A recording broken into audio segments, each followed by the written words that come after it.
Hi, everybody. Meg Young here again. I am looking forward to talking to you again and giving you some more tools and tips. Yesterday, I did a lot of talk about the education, what we have already covered, asking if you guys had any questions, asking if you guys had any concerns or wanted some more information, and making sure that you guys are feeling okay. So today I just wanted to touch base with a little bit more, continuing to work with some of the tips and tools. Where we ended up with the tips and tools was the self-talk and challenging thoughts. Prior to that was the self-regulation. So the first thing we want to do is keep logic turned on using self-regulation, breathing techniques, mindfulness techniques, mindfulness breathing, and muscle relaxation. Then we do some thought challenging and self-talk to help continue to keep logic turned on. But then what we need to do is we need to do some distraction, because distraction is what's going to help calm the body. Distraction is what's going to give your body time to release the adrenaline that's coursing around in there. Remember, I've talked about the adrenaline as a chemical similar, and I equate it similarly to alcohol, where it takes time for alcohol to get out of your system.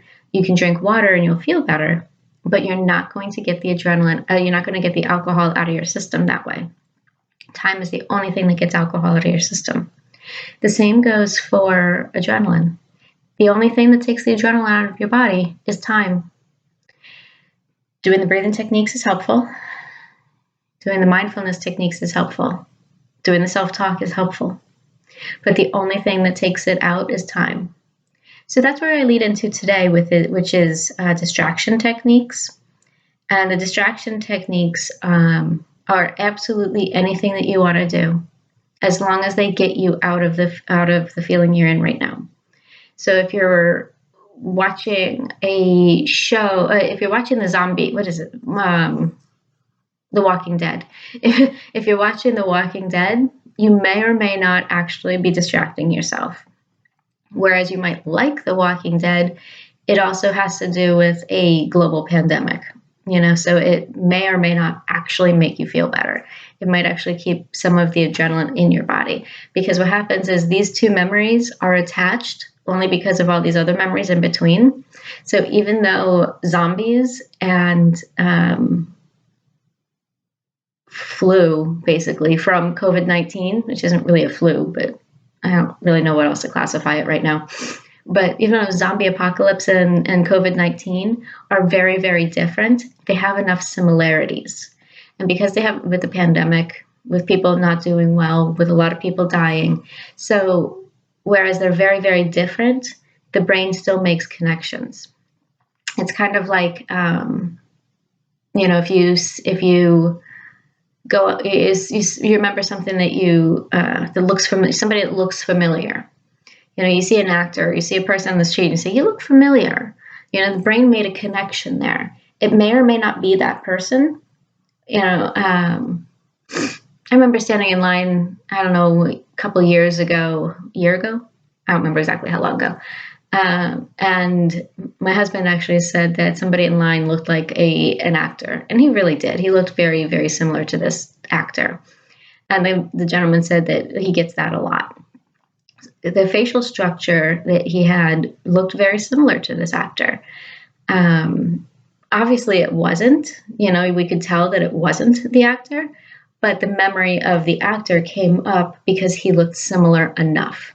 So when you look at movies and you're watching this movie that gives you enough similarities, it'll still remind you of what's going on, and therefore not actually calm your body down. So you want to make sure the distraction techniques that you're using are distraction techniques that actually get you away from this.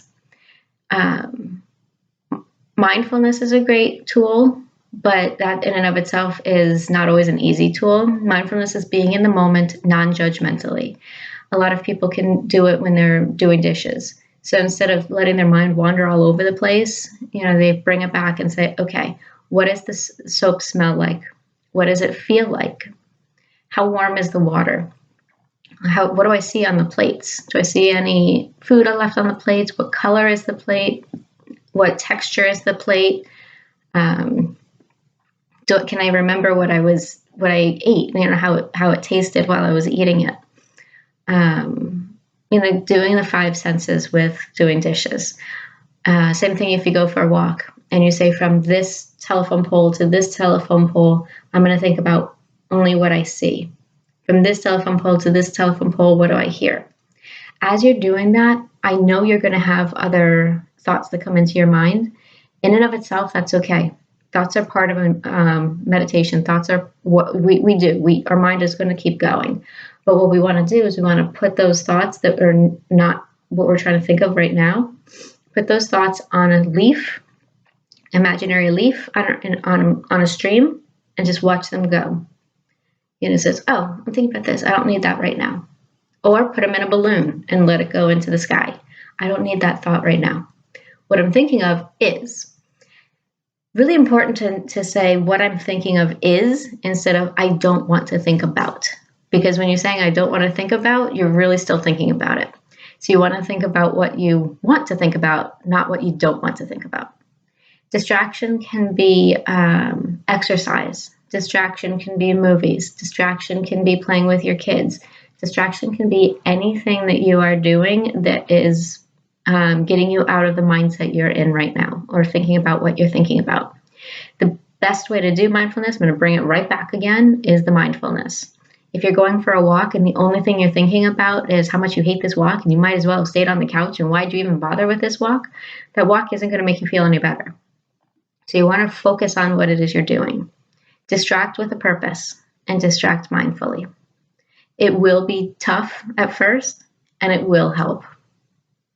All right, so let's see. So where are we here? What is next? I lost my numbers. There it is. Okay. So kind of similar to what I was just talking to you about just now. So tomorrow when I come back to you, we're going to talk about focusing on what you want, not what you don't want. Go figure. All right. So I hope you have a wonderful afternoon, and I will talk to everybody later.